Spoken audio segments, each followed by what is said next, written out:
Hola, buenas noches, ¿cómo están? Tanto tiempo. Bueno, hoy nos reencontramos y vamos a empezar a trabajar lo que es la representación en Castoriadis. Para eso vamos a ver que de alguna manera se van a articular y van a entrelazarse cosas que ya hemos trabajado y que bueno, nos va a permitir de alguna manera también darle una vuelta a todo eso para que quede un poco más claro, espero. Bueno, buenas noches a los que están saludando. Bueno, como recuerdan, ya habíamos visto que va a ser Castoriadis quien sobre el final del Tratado del Alma de Aristóteles habla de una imaginación distinta, de que hay ahí una imaginación distinta. Esa imaginación distinta tiene que ver con la relativa independencia de la imaginación respecto de la sensibilidad y el pensamiento. Así puede leerse que el alma nunca piensa sin fantasmas. En este caso, no podría decirse que el imaginar se encuentre ya bajo nuestra voluntad, ni que uno pudiera decidirlo hacerlo en ciertas ocasiones o evitarlo en otros. Castoriadis marca como acontecimiento inaugural del pensamiento sobre la imaginación, como él lo considera, justamente el concepto de fantasía que Aristóteles describe en el Tratado del Alma en los últimos capítulos 8, 9, 10 y 11 del libro 3. Va a decir Castoriadis que es el primero que descubre la imaginación y la descubre dos veces, es decir, descubre dos imaginaciones. En primer lugar, la imaginación que se vincula con un carácter duplicativo, reproductivo o imitativo. Las más de las veces se las ubica, junto a sus productos, en el origen del error, la falsedad o la ilusión. No es lo que parece, o con lo ficticio, en tanto se lo considera lo opuesto a lo real. En este marco la imaginación sí es dependiente de la sensación, o más aún su eco, degradado o su doblete redundante. Se dirá entonces que es preciso haber estado frente al paisaje para que luego uno pueda representárselo en la imaginación. Se dirá también entonces que esta capacidad de evocación depende de la voluntad. Es cuestión de cerrar los ojos y puedo representarme, puedo imaginar el paisaje. Hay una primacía ontológica de lo existente sobre lo imaginario. Según Castoriadis, sobre el final del Tratado del Alma de Aristóteles, hay otra imaginación en donde justamente Aristóteles anuncia la relativa independencia de la imaginación respecto de la sensibilidad y el pensamiento. Presenta una fantasía alejada de aquel movimiento engendrado por la sensación en acto y de su subordinación a la voluntad. De ese modo, puede leerse que el alma jamás intelige sin el concurso de una imagen, que es lo que Castoriadis traduce como el alma nunca piensa sin fantasmas. En este caso ya no podría decirse que el imaginar se encuentre bajo nuestra voluntad, ni que uno pudiera decidir hacerlo en ciertas ocasiones o evitarlo en otras. Cada vez que el alma piensa, va a decir en el capítulo 8 Aristóteles, es necesario que contemple a la vez algún fantasma, alguna forma o figura. Como para Aristóteles siempre hay pensamiento, entonces habría que suponer que siempre hay imaginación. Por lo tanto, como decía en un primer momento Aristóteles, un movimiento engendrado por la sensación en acto ya no sería solamente la imaginación, porque entonces siempre imaginamos. Si seguimos rastreando en relación a esto, vamos a ver que Castoriadis afirma que Freud habla de la imaginación sin mencionarla ni una sola vez. Y habla, va a decir, de imaginación cada vez que se refiere a la representación, al Vorstellung. No entendida entonces como la reproducción de algo antes percibido, sino como una presentación original. Castoriadis va a decir que no hay una sola página en la obra de Freud que no esté referida a la imaginación y a la capacidad creadora de la psique, aun cuando por momentos se la intenta reducir o ocultar, no solo, o se la intenta referir solamente cuando se habla de fantasías originarias o en relación a la realidad psíquica. Se trata de esta noción de representación Forstelum que Freud utiliza tantas veces, para decir Castoriadis, como páginas tienen sus obras. La centralidad de esta noción la hace de suma complejidad. En primer lugar, porque el abordaje que va a hacer Freud lo hace en principio de acuerdo al pensamiento filosófico y la acepción de ese concepto, más allá del uso original que va a hacer Freud en este sentido. De la misma manera sucede con la imaginación. La concepción de la imaginación y la de representación de alguna manera estuvieron presas de la metafísica tradicional que privilegia el orden de la determinación como condición ontológica suprema. Por tal motivo comienza por distinguirse de la percepción, encargada de dar cuenta del mundo exterior y por reproducir sus contenidos. Ya en Freud, en 1888, en el texto del estudio comparativo de las parálisis motrices orgánicas o histéricas, comienza a trabajar allí con algo de esto que está por fuera de lo que podríamos pensar de la concepción más tradicional. Comienza justamente a ubicar algunas cuestiones que van a tener que ver con las alteraciones llamadas funcionales. Las va a diferenciar de las que van a tener que ver con las alteraciones con propiedad racional. Y en este punto es donde justamente introduce aquello que va a estar ya no del lado de la biología, sino justamente desde otro lugar, y va a ser justamente donde podemos pensar que, cuando dice, el brazo se comporta como si no existiese para el juego de las asociaciones. Freud plantea acá una disrupción en la cadena de ideas y otra cadena distinta que no entra en asociación con la anterior. Aquí cuando hablamos incluso de el síntoma está asociado a un conflicto de concepción, donde cuando habla de concepción remite al idear, imaginar o comprender, y ahí cuando hablamos de ese concepto significa una representación y una idea, un pensamiento. Luego en 1911, con los trabajos de metapsicología, la distinción entre percepción y representación es dejada de lado. Y ahí introduce lo que va a tener que ver con la prueba de realidad como un criterio de distinción entre los provenientes del exterior como estímulos de aquellos que son de orden interno. Pero hay que recordar que ya en el proyecto, en 1895, se planteaba la imposibilidad del aparato psíquico para distinguir una representación fuertemente investida de una percepción. La necesidad de incluir la prueba de realidad pone en cuestión la distinción formal entre las percepciones y las representaciones y prepara el terreno para la posición más radical, que es la que rescata Castoriadis, en cuanto a la relación entre pulsión y representación en Freud.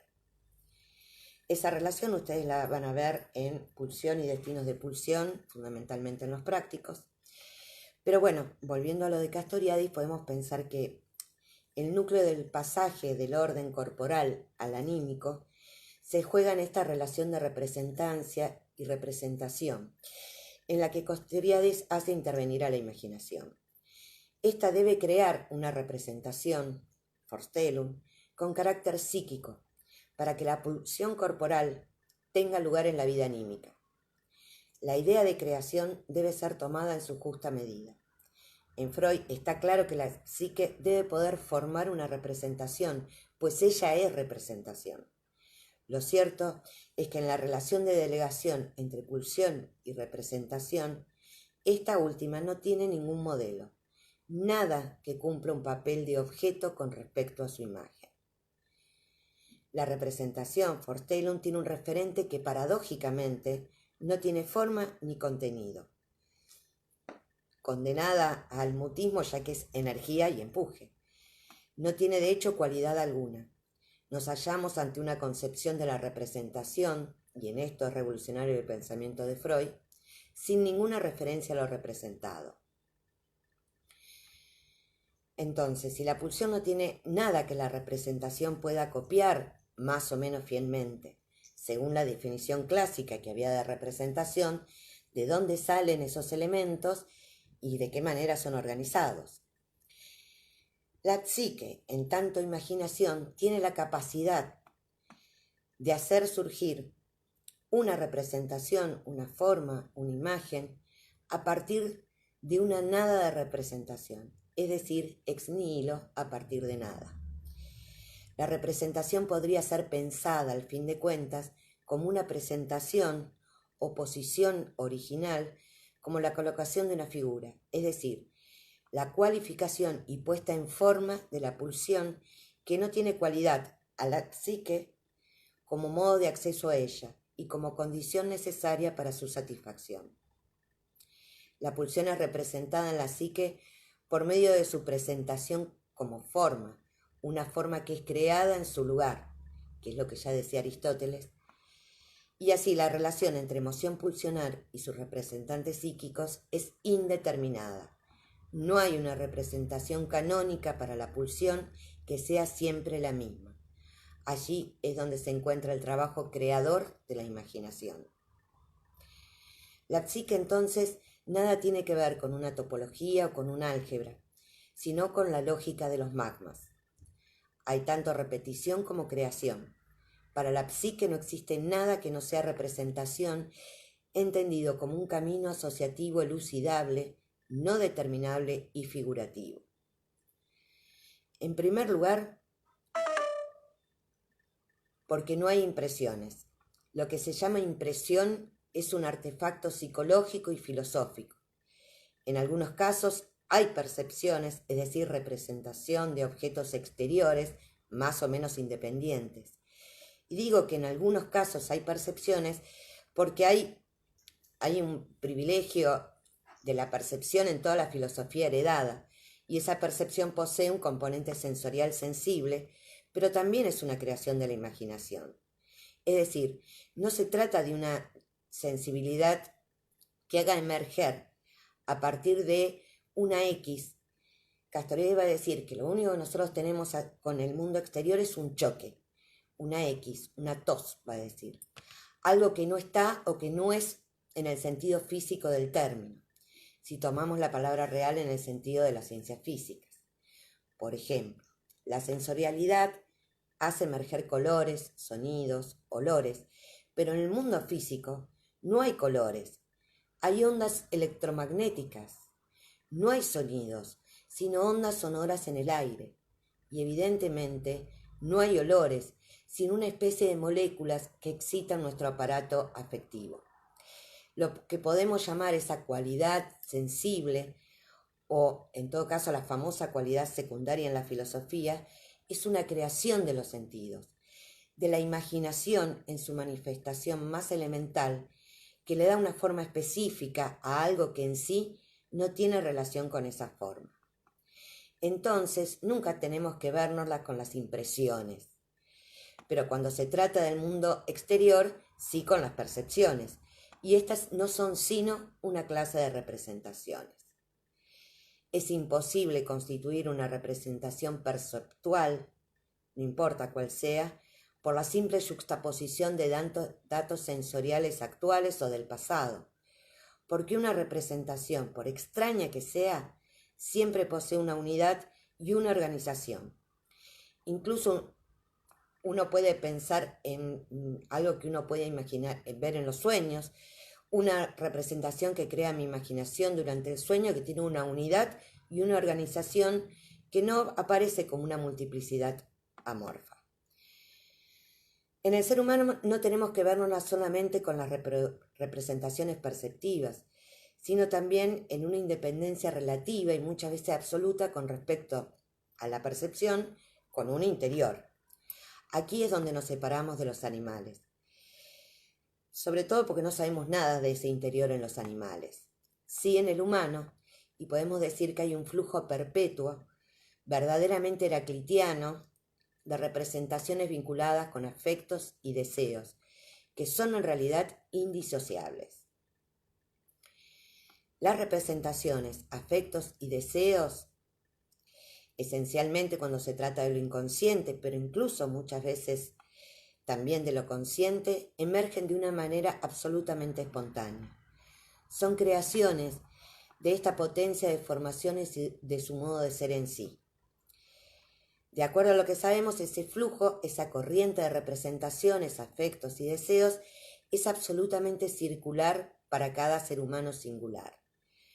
Podemos decir que hasta cierto punto los productos de nuestra imaginación sensorial y de su componente lógica son más o menos idénticos o digamos similares para todos los seres humanos en tanto pertenecen a rasgos genéricos de la especie. Pero en la medida en que esos productos son de manera decisiva co-creados por el interior, incluso la imaginación sensorial es finalmente singular. Esa vieja frase de gustos y de colores no se puede decir nada, cada uno ve según el lente que utiliza, y una serie de cuestiones donde ubican esa singularidad que hace a la creación.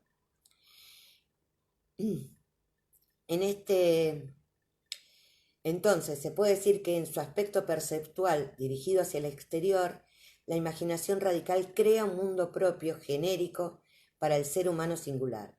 Es decir, un mundo que es suficientemente compartido por los demás miembros de la especie humana para que se pueda más o menos entender acerca de lo que pasa. Entonces aquí, su segundo aspecto, podemos ver que está el aspecto plenamente psíquico que crea a la vez un mundo propio singular y que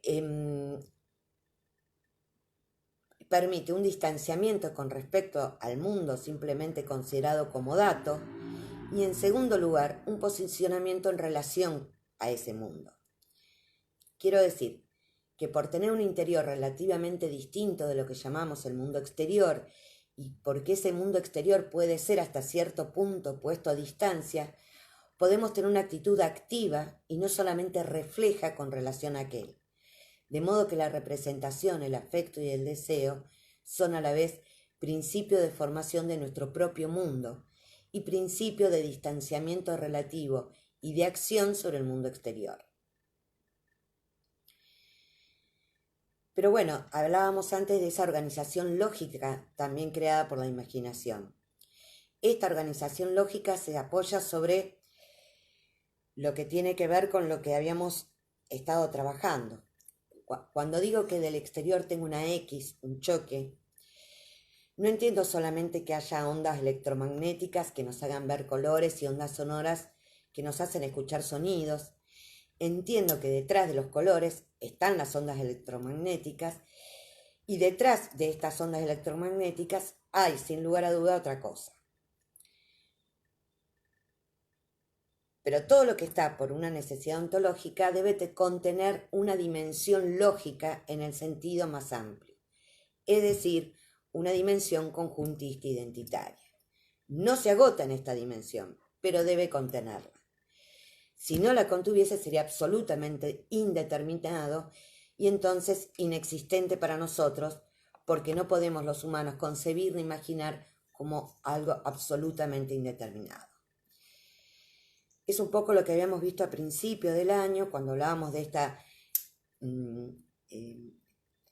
esta relación entre la imaginación radical y la lógica conjuntista identitaria. ¿Recuerdan cuando habíamos trabajado esto? Bueno, lo volvemos a ver en esta concepción que tiene que ver cómo la psique es ese flujo representativo absolutamente arborescente y el sentido que aporta las significaciones imaginarias a partir de una lógica conjuntista identitaria que hace que, por ejemplo, esas ondas electromagnéticas que para mí construyo de determinada manera, de pronto como individuo es el color violeta. En ningún lado, ni en las ondas electromagnéticas, ni mi ojo, dice violeta. Lo violeta es esto que está puesto en términos de esta lógica necesaria para que no sea mera indeterminación. Entonces,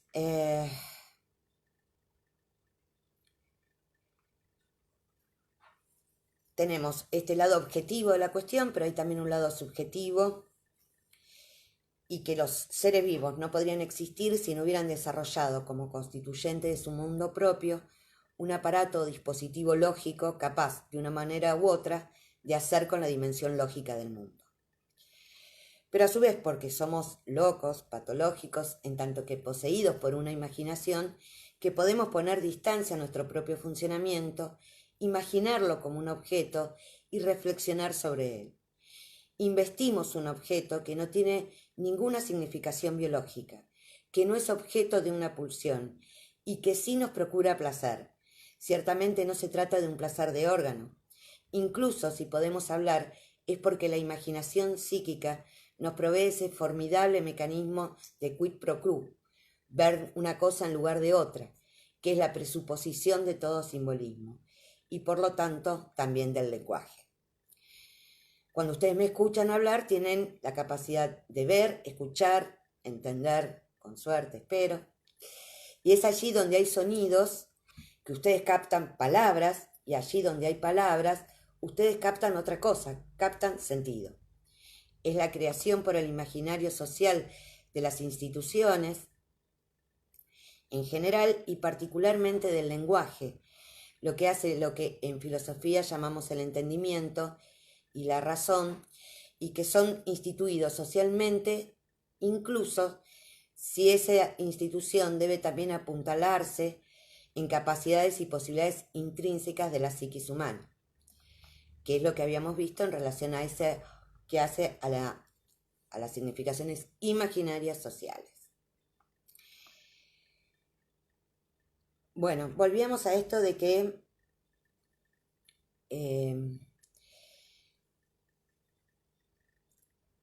podemos pensar que fueron muchos los caminos que abrió Freud en relación a esto, si bien no tematiza nunca la imaginación como tal. Ni siquiera buscando en un índice temático podemos encontrar la palabra Einbildung o la palabra imaginación. Pero sí vemos en Freud algo que nos permite entender esto que tiene que ver con la imaginación radical, y entre esas indicaciones las más importantes son, por ejemplo, la idea de la omnipotencia mágica del pensamiento. El pensamiento es omnipotente porque el deseo forma la representación. De igual modo, la acepción de Freud en los dos principios del acaecer psíquico, de que en el inconsciente no hay ninguna distinción entre una representación fuertemente investida y una representación perceptible. Es decir, que no hay indicios de realidad en el sentido corriente de la palabra. Se trata de un mundo propio representado y la distinción con percepciones reales viene después. De ahí podemos extraer el principio cardinal de que en los seres humanos el de placer de representación es mucho más importante que el placer de órgano. Y eso también lo sabemos por la autoobservación, tanto por la clínica y también por lo que hace a la representación de los sueños. Pero resulta incluso otra consecuencia, y es que tanto la representación como el placer están en el ser humano esencialmente disfuncionalizados. En el animal, la representación y el placer cumplen una función. El placer y el displacer son señales positivas y negativas de atracción o repulsión con relación a un objeto o un acontecimiento exterior. En el ser humano no hay nada parecido. No hay ninguna funcionalidad de la representación ni tampoco del placer. Podemos decir además que en los seres humanos opera esa disfuncionalidad del placer, incluso en lo que hace a la sexualidad, justamente porque no hay nada dentro de lo que hace a la sexualidad del humano que corresponda a lo canónico, a lo establecido. De allí resulta entonces que en el ser humano lo que podemos llamar el esquema y los procesos colectivos tiene un antecedente en los procesos introyectivos, lo cual remite a la idea de que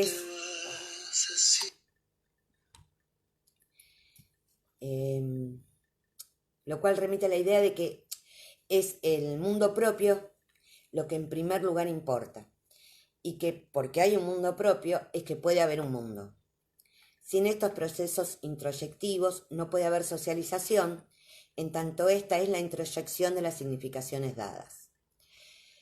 Cuando el sentido inicial, que es el sentido monádico, es destruido, más bien quebrado en el curso del proceso de socialización, justamente todo lo que ocurre tiene que ver con una catástrofe que debe ser reparada por la interiorización de la significación o del sentido que es brindado por las personas investidas en su medio ambiente inmediato. Entonces, nos estamos refiriendo ¿a qué? A la etapa monádica, donde habíamos dicho también en unas clases anteriores, donde hay un repliegue del self sobre sí mismo, no hay ni otro ni objeto, existe una clausura que el pequeño infante tiene que romper para sobrevivir. Y decíamos que justamente en lo inconsciente y la mónada psíquica es un estado anterior a la aparición de la conciencia, la necesidad somática no explica nada. La respuesta del bebé a la necesidad es siempre en un primer momento la alucinación y la satisfacción fantástica.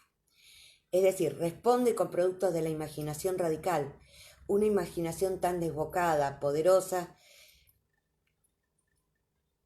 que no tiene... que podría llevarlo a una disfuncionalidad absoluta. Esta no funcionalidad de nuestro psiquismo es la que nos hace humanos, porque justamente no responde a funciones biológicas. En el caso de los humanos encontramos una completa desconexión entre el placer de representación y el placer de órgano. Esta es la razón por la que la sexualidad humana fascinó a Freud, porque en ella se da esa excepción única, al estar desvinculada de la función reproductora, al estar dominada de forma decisiva por la imaginación. No comprenderemos nada de la psique si no reconocemos la presencia esencial en ella de la imaginación radical, esa capacidad espontánea y creadora, no funcional, que corresponde al hecho de que el placer de representación está por encima del papel de órgano. En la medida que la mónada se rompe, el psiquismo adviene la fase triádica, ¿recuerdan? Donde hay 3 elementos, infans, madre, pecho.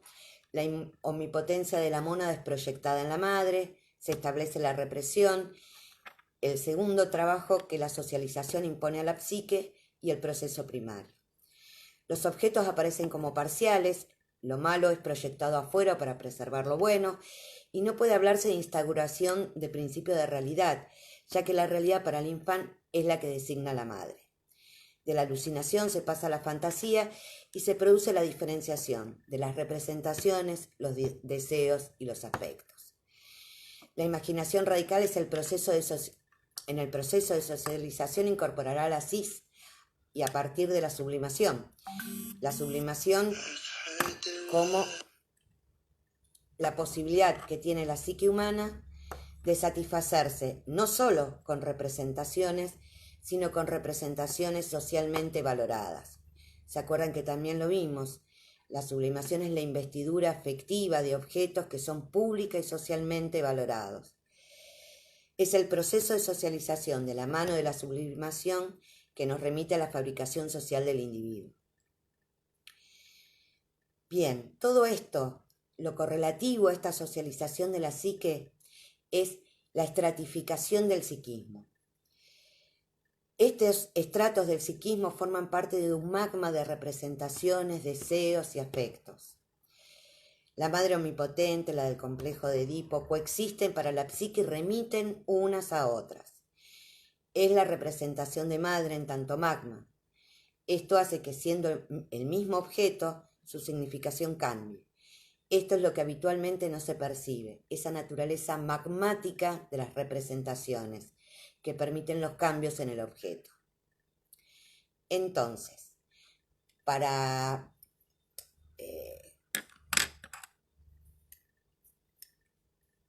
puntuar, ¿cómo entendemos la psique para lo viviente? La disfuncionalización de los procesos psíquicos, la dominación del placer de representación sobre el placer de órgano, la autonomización de la imaginación que permite entender ese flujo representativo ilimitado, incontrolable, dada la ruptura de la correspondencia entre la imagen y el choque que se produce.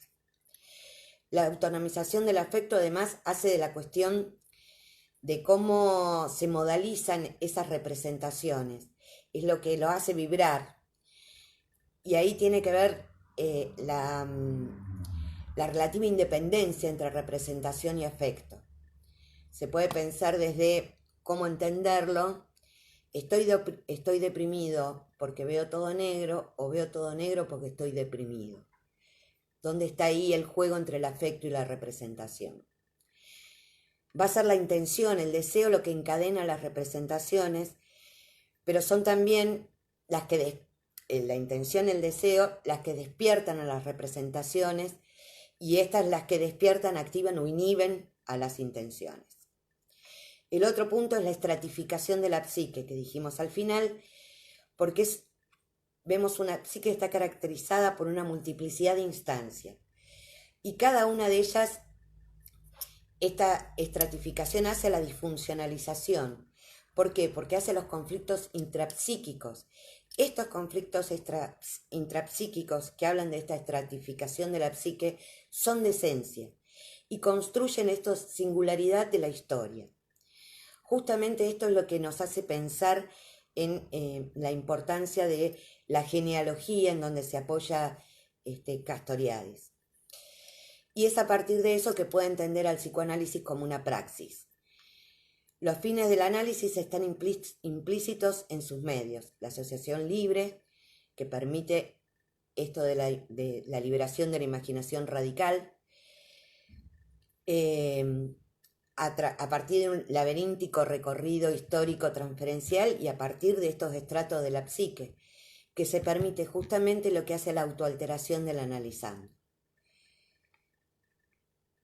Esta autoalteración tiene que ver con dejar de ser quien se era para devenir otro. Alteridad en el ser que implica la muerte de quien se era como destitución del amo narcisista para poder ser un efecto de alteración en la relación entre las instancias psíquicas, de la relación del yo con los ideales, con el super yo, con las pulsiones y deseos que quedan en el ello. Esto es lo que justamente apunta a esta idea de pensar al psicoanálisis como una actividad práctico-poética, y es poética pues es creadora. Esta creadora de representaciones nuevas, creadoras de esa autoalteración posible. Y a partir de eso es justamente lo que va a tener que ver con la subjetividad reflexiva y deliberativa. Bueno, ¿se entendió? Como vieron, retomamos muchas cosas que habíamos estado trabajando, que no son nuevas. Todo lo que habíamos trabajado de la imaginación radical, las significaciones imaginarias, la lógica conjuntista identitaria. Habíamos visto también todo el desarrollo que iba en el proceso de socialización, desde la mónada psíquica hasta la fabricación social del individuo.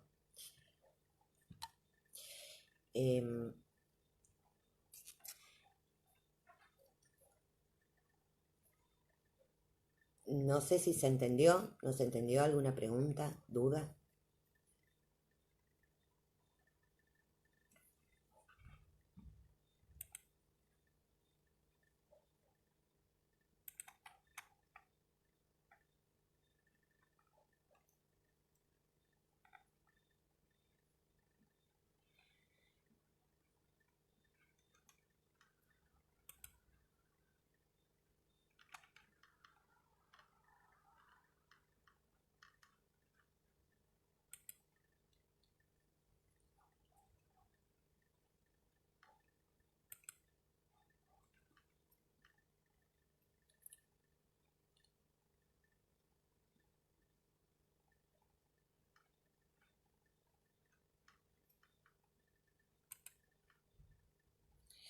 Bueno, no me parece nada.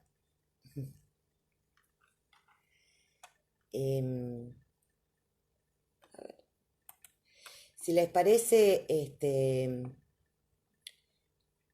bueno, si hay preguntas o dudas, si las quieren como siempre agregar después del video, las voy viendo y respondiendo. La semana que viene vamos a trabajar. Sí, pero por eso les digo, en realidad no hay, es como entretejer un poco lo que habíamos visto y ubicarlo en relación a lo que va a ser a la representación para Castoriadis. Que obviamente para nosotros estamos dándolo en un contexto que hace a una historia contemporánea de la psicología, con un concepto que hace al psicoanálisis contemporáneo como es el concepto de representación. No quiere decir que acá se agota lo que es la representación para Castoriadis, y si ustedes trabajan en otras materias Castoriadis lo verán con mayor profundidad seguramente, porque no es tampoco la intención de desarrollar el concepto de, por ejemplo, esto de deliberativo que tiene para Castoriadis, pero sí poder saber cómo toma este antecedente que toma Aristóteles, cómo lee a Freud en relación al concepto de representación entendido como imaginación radical, y bueno, esta posibilidad de ir entrelazando lo que habíamos visto. Cuando veamos a André Green, que es el próximo autor que vamos a ver la semana que viene, y le vamos a dedicar, creo yo, que por lo menos un par de semanas, porque allí nos vamos a meter. André Green, nosotros trabajamos un texto que se llama Metapsicología Revisitada. Y justamente revisita, en realidad, la metapsicología freudiana. Entonces ahí vamos a entrar un poco más en conceptos como pulsión, representante psíquico de la pulsión, representante representativo, cuál es el lugar del objeto. Entonces, para eso le vamos a dedicarle unas clases para que se pueda comprender bien, y me gustaría por lo mismo que si hay dudas de esto puedan agregarlas antes, así después no se nos mezcla y todo eso. Los que quieran empezar, que esto lo tengan más o menos claro y quieran empezar por Green, el texto es Metapsicología Revisitada, el capítulo 1, la pulsión y sus objetos, y el capítulo 4, que es puntualmente representaciones. Bueno, espero que estén bien. Sí, disculpen que no pude estar hace 15 días, después tuvo el feriado. Bueno, estamos atravesados por muchas cosas en estos momentos y a veces, bueno, no, aunque sea virtual, hay situaciones que nos complican más de lo que uno quiere o puede. Les pido disculpas por eso, pero bueno, esperemos que de acá en adelante podamos seguir viéndonos los lunes. Bueno, espero consultas, que estén bien, buena semana.